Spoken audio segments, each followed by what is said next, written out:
Hey guys, Michael Merulla here. Welcome back to Unknown World.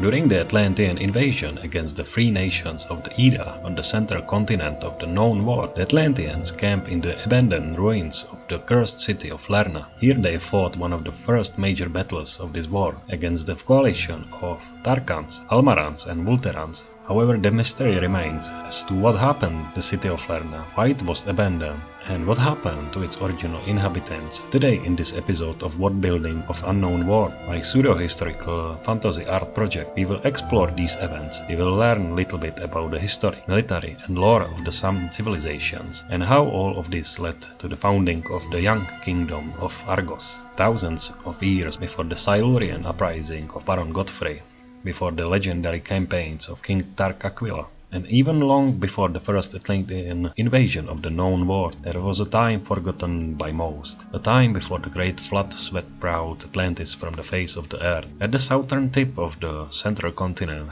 there stood humble fishing village, a village that would one day be remembered as Argos. And in this young Argean kingdom inhabited not only by the Argeans themselves, but also the people of Nari. Turbulent events unfold, events recorded in the Chronicle of Belvesus. But who were these people who founded this modest settlement, and how did it grow into the heart of the new kingdom? Today we will uncover their story.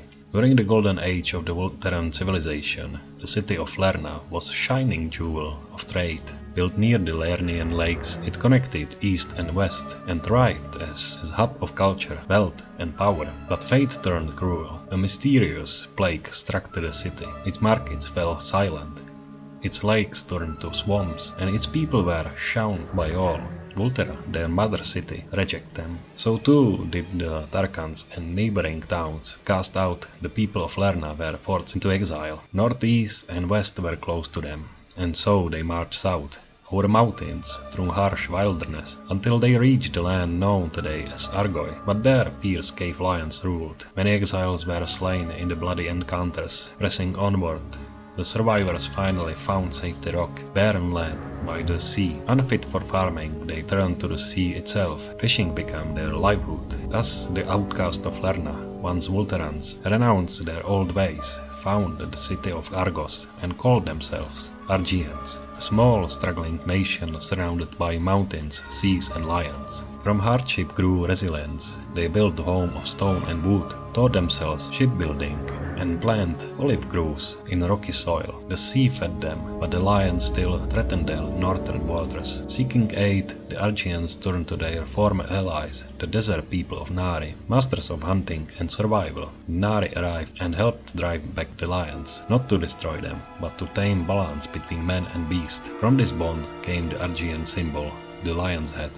The Nari grew to love the new land. With the Argeans' blessing, they settle and create their own subculture, a state within a state. But unity did not last.